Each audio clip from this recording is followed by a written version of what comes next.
નમસ્કાર વહાલા બાળકો, હવે તમે આ વિષયના વિડીયોઝ એક સાથે પણ જોઈ શકશો. તેના માટે વિડીયો નીચે મારી ચેનલનું નામ આપેલું છે, તો ચેનલમાં જઈ તમે આ વિષયના વિડીયોઝ એક સાથે જોઈ શકશો. તો બાળકો, ગયા વિડીયોમાં આપણે શીખતા હતા ગુજરાતી ધોરણ 8 દ્વિતીય સત્રનો પાઠ નંબર 14 સાકરનો શોધનારો.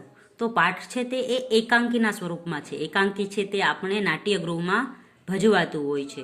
તો તેના પાત્રો હતા અંજન, કિન્નરી, પછી હતા નિખિલ રાય, સુરેન્દ્રનાથ, ભાસ્કર રાય. આટલા પાત્રો હતા. તો આપણે જોયું કે અંજન છે તે રટે છે કે આ કલરમાં બીજો કલર ભેગો કરવાથી ત્રીજો કયો કલર બને છે. તો એ ટ્રાય કરતાં કરતાં શાહી નીચે પડે છે, તો તે કહે છે કે હું ભાઈ જાતે જોઈ લઉં કે કયો કલર બને છે. તો એ કલર જાતે જોવે છે અને ખુશ થઈ જાય છે કે હવે મને આ કલર પાકો યાદ રહેશે કે જો હવે ગોખવું નહીં પડે. એટલામાં તેની બહેન આવે છે અને તેની બહેન છે કે ભાઈ હું પપ્પાને કહી દઈશ કે તારા કપડાં અને તારા હાથ તે બગાડ્યા છે. ત્યાં તેના પાપા આવી જાય છે અને જુએ છે અને ગુસ્સામાં લાલચોળ થઈ જાય છે. હવે આપણે આગળ જોઈએ. નિખિલ રાય અંજનનો કાન પકડી, આલ્યા તું તો સુધરવાનો જ નહીં ને, રોજ ને રોજ તારી સામે ફરિયાદ હોવાની. એક દી બારીના કાચ ભાંગે છે તો બીજે દી દવાની બાટલી ફોડે છે. આજે શાહી ઢોળી કપડાં બગાડ્યા, આખા ઘરમાં ડાઘા પાડ્યા. ગુસ્સો ઉભરાતા નિખિલ રાય અંજનને થપ્પડ ચોડી દે છે. અંજન ઢીલો ઢસ હોય બની જાય છે. બોલ, કેમ કરતા શાહી ઢળી? ટેબલ પર નાચ કરતો હતો કે ખડીયો કાઢતો હતો? હવે પપ્પા છે ગુસ્સામાં એક થપ્પડ મારીને પછી કહે છે કે શાહી કેવી રીતે દોડી? તારા છે તે તોફાન વધતા જાય છે. અંજન, હું લાલ શાહીમાં વાદળી ભેળવવા ગયો. એટલે તે કહે છે કે ભાઈ હું લાલ શાહીમાં વાદળી ભેળવવા ગયો કારણ કે મને જોવું હતું કે લાલમાં વાદળી શાહી ભેળવીએ તો કયો બીજો કલર થાય છે. નિખિલ રાય, ત્યારે તો કહે કે હુનર કરતો હતો. અંજન, ના, હું ખાતરી કરતો હતો કે બેની મેળવણીથી જાંબુડી રંગ થાય છે કે નથી થતો. નિખિલ રાય, કેમ? કોઈ રંગારાને ત્યાં નોકરી લેવી છે કે શું? માથામાં ટપલી મારી, બેસ, વાંચવાનું વાંચ. 10 વાગ્યા પહેલા જો આ ખુરશીમાંથી હલ્યો કે બોલ્યો તો પગ જ વાઢી નાખીશ એટલે કે કાપી નાખીશ. એ કે તારે થોડું રંગ ભેળવવા વાળું થવા છે, તારી એની થોડી નોકરી કરવી છે, તું વાંચવા બેસી જા, અને જો ઊભો થઈશ તો હું તારા પગ કાપી નાખીશ. અંજન ગુપચુપ ખુરશીમાં ગોઠવાય છે. નિખિલ રાય જવા લાગે છે. કિન્નરી, બાપુ, માં કહે છે કે તમે અંજુને મારશો માં. નિખિલ રાય, એણે બગાડ્યો છે ને. તદ્દન રેઢિયાળ છોકરો થઈ ગયો. રેઢિયાળ એટલે કે જ્યાં ત્યાં આટા મારતો હોય તેવો. કાલે એના માસ્તર પણ કહેતા હતા કે ભાઈ પહેલા નંબરના ઠોઠ છે. માસ્તર ભણાવે ત્યારે ભાઈનું મન ભીતોમાં ભમતું હોય છે. ફાવે છે તો ઊંઘી જાય છે, નથી ઊંઘતા ક્યાં ત્યારે બાકડા બગાડે છે. વર્ગના બાકડે એમનું નામ કોતરાઈ ગયું છે. તારી માને મોટા ભાઈના પરાક્રમો તો કહે, પછી ભલે એનું ઉપરાણું લે એટલે કે એની સાઈડ લે. કિન્નરી જતી રહે છે. અંજન જરા પાછળ નજર કરે છે. વળી ચોપડીમાંથી માથું ઊંચું. આજે તારે માથે મોત ભમતું લાગે છે. મને એમ કે બાળકને કોણ ક્લેશ કરાવે. ક્લેશ એટલે કે એને કોણ દુઃખી કરે. એના પિતા કહે છે કે તું માથુંમાંથી ચોપડી ઊંચું કાઢીશ તો હું તને આજે જીવતો નહીં છોડું, હું તને મારવા માંડીશ. એટલે હું મૂંગો રહેતો હતો, પણ તમે તો મોંમાં આંગળા નાખીને બોલાવ્યા રાખો છો. માવતરપણું રહેવા ક્યાં દો છો? અંજન વળી પાછો વાંચવામાં પડે છે. એની આંખો પાનામાં છે પણ ધ્યાન ઠપકામાં છે. ઠપકામાં એટલે કે એના પપ્પા જે એને ખીજાય છે તેના પર. કિન્નરી કહેતી હતી કે કાલે તું વીજળી પંખાને અડપલું કરતો હતો, કોઈ દિવસ આંચકો લાગશે તો? કિન્નરી દાખલ થાય છે. એટલે કે પિતાજી કહે છે કે ભાઈ અંજનને કે ભાઈ તું કંઈક વીજળીના પંખા હારે કંઈક રમતો તો કે તને કરંટ લાગશે તો, ચોટ લાગશે તો. ત્યાં કિન્નરી આવે છે, પણ બાપુ અમને આંચકો તો લગીરે નહોતો લાગ્યો. નિખિલ રાય, હવે તું એની વહારે થા. બધા એણે બગાડવામાં સમજ્યા છો. મને લાગે છે કે હવે મારે કડક થયા વિના નહીં ચાલે. અંજુ, ચાલ, ઊભો થા. અંજન ઊભો થાય છે. કિન્નરી ગભરાય છે. આંખો કાઢી આમ આવ. અંજન પાસે આવે છે. કિન્નરી દૂર દોડી જાય છે કડકાઈથી. તારે તોફાન કરવું હોય તો તારે મોસાળ ચાલ્યો જા. અહીં તો ભણવાનું ભણવાનું ને ભણવાનું. મસ્તી કરે છે તો માર્યા વગર નહીં મૂકું.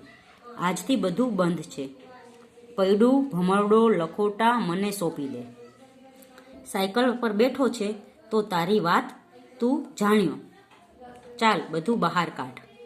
ટેબલનું ખાનું ઉગાડી અંજન પૈડું ને સળિયા ને ભમરડો અને ઝાડ નિખિલરાયને સોંપી દે છે. લખોટા ક્યાં? હવે અંજન કે ખોવાઈ ગયા. એટલે અંજનના પિતા કહે છે કે ભાઈ તારે બધું રમવાનું આજથી બંધ. બધા રમકવાના જે વસ્તુઓ છે તે મને સોંપી દે. નિખિલરાય મોટા ભા થઈને કોઈને દઈ દીધા. બીજું શું છું? અંજન કશું નથી. નિખિલરાય જવા દે. નિખિલરાય ટેબલના ખાનામાં તપાસે છે. ઊંડાણમાંથી થોડીક ખીલીઓ અને એક નાની હથોડી નીકળે છે. કેમ અંજુભાઈ, આનું શું કામ પડ્યું હતું? એકાદ મગજમાં ખોડ એટલે ચસકી ન જાય. હવે નિખિલરાય એને છે ગમે તેમ કરીને ખીજાત કરે છે. તો ખીલ્લી નીકળે છે કે તો ખીલ્લી તારા મગજમાં નાખ, જેથી તારું મગજ ઠેકાણે રહે. અંજન મૂંગો રહે છે. ફાટતે અવાજે બોલતો કેમ નથી? મોંમાં મગ ભર્યા છે? હથોડી કેમ લીધી હતી? અંજન બીતે સાદે. આ ખુરશીમાં પાયા જરા ઢીલા થઈ ગયા હતા એટલે. નિખિલરાય તે તું સમા કરવાનો હતો? સુતારને ઘેર અવતાર લેવો હતો ને? આવો દોઢ ડાહ્યો તું ક્યાં લગી રહીશ? મારે તો તારા નામનો કેટલો કકળાટ કરવો. હવે એના પિતા કહે છે કે પેલા રંગ ભેગા કરે છે તો તું કે રંગનારની તારે નોકરી કરવી છે. અત્યારે આ ખુરશી બરાબર કરે છે તો કે સુતારને ન્યા જન્મ લેવો છે. અંજન જે કાર્ય કરે છે તેના પિતાજીને તે કાર્ય ગમતું જ નથી. અંજનની આંખમાંથી આંસુ ખરતા હોય છે. કિન્નરી ડરતે પગલે આવે છે. કિન્નરી અંજુ ચાલ માં બોલાવે છે. નિખિલરાય જા એની સોળમાં સંતા. જતા જતા બાળકોના ભવિષ્ય એમની માતાને રગદોળે છે. પ્રભુ પ્રભુ. માંદલો અંજન પથારીમાં પડ્યો છે. હવે બીજું દ્રશ્ય આવે છે. પહેલા દ્રશ્યમાં આપણે જોયું કે તેના પિતા તેને કેટલું બધું ખીજાણા. બીજા દ્રશ્યમાં છે અંજન છે તે માંદો પડે છે. એનો પ્રફુલ્લ ચહેરો પીળો થઈ ગયો છે. આંખોનું તેજ જરા હણાયું લાગે છે. એની પડખે ઈસ એટલે કે ટેબલ ઉપર કિન્નરી બેઠી છે. ઈસ એટલે આપણે જે ખાટલો હોય, ખાટલાને જે ખૂણો હોય તે. અંજનના કપાળ પર, માથા પર, હૃદય પર એ પોતાનો સુવાળો હાથ ફેરવતી તાકીને અંજન સામું જોતી હોય છે. આટલામાં અંજન પાસું બદલે છે એટલે કે પડખું ફેરવે છે. કિન્નરી પંપાળતી અંજુભાઈ કઈ જોઈએ છે? અંજન ના કિન્નર, મારે કઈ નથી જોઈતું. તારે રમવા જવું હોય તો જા. કિન્નરી ના અંજુ. અંજન કહે છે શું કામ? હું માંદો એમાં તારે શું કામ ન રમવું? જા બહેન. કિન્નરી ના ભાઈ, હું ક્યાં મોએ રમું? મારે વાકે તું માંદો પડ્યો, મારે જ તને સાજો કરવો જોઈએ.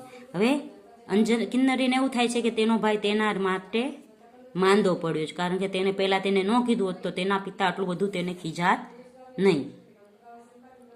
અંજન તારે વાકે? ના ના, હું તડકામાં ખૂબ કૂદકા કરતો હતો, પછી મને તાવ ચડ્યો, એમાં શી નવાય? કિન્નરી ના ના અંજુ, આજે સવારે મા બાપુને કહેતી હતી કે તેમણે જ તને માંદો પાડ્યો છે. પહેલે દિવસે તેને બાપુ એટલું બધું ધખ્યા ન હોત તો તારી તબિયતને કશું થયું નહોત. ધખ્યા ન હોત કે એટલું બધું ગરમ થઈને તને ન ખીજાણા હોત તો તારી તબિયત એકદમ સરસ હોત. અંજન કિન્નરીને જોઈ રહે છે. પછી માં મને વઢતી હતી કે મેં તને પજવ્યો ન હોત, એટલે કે મેં તને કંઈ કીધું ન હોત તો બાપુને કંઈ ખબર પડી ન હોત, એટલે મૂળ વાંક મારો છે. કિન્નરી અંજનની છાતી પર પોતાનું માથું ઢાળે છે. હેતાળ હાથે અંજન કિન્નરીનું માથું ઊંચું કરે છે. પછી તેના વાળ પર હાથ ફેરવે છે. અંજન કિન્નરી એમ ઢીલી ન થા, વાંક તારોય નથી અને મારોય નથી. માં ઘડી ઘડી નસીબનો વાંક કાઢ્યા કરે છે ને, મારું નસીબ વાંકું હશે. એટલે કે વાંક છે આપણા નસીબનો છે, આ તારોય નથી અને મારોય નથી. અંજન હસવાનો પ્રયત્ન કરે છે, હસી પણ શકે છે, પરંતુ તેના હાસ્યમાં રંગ કે ઉમંગ કે ચેતન નથી. તો બાળકો, તેના પિતા નિખિલ રાય અંજનને આટલું બધું ખીજાણા જેથી તેને તાવ ચડી ગયો અને કિન્નરીને એવું થાય છે કે મારી લીધે તેને તાવ આવ્યો.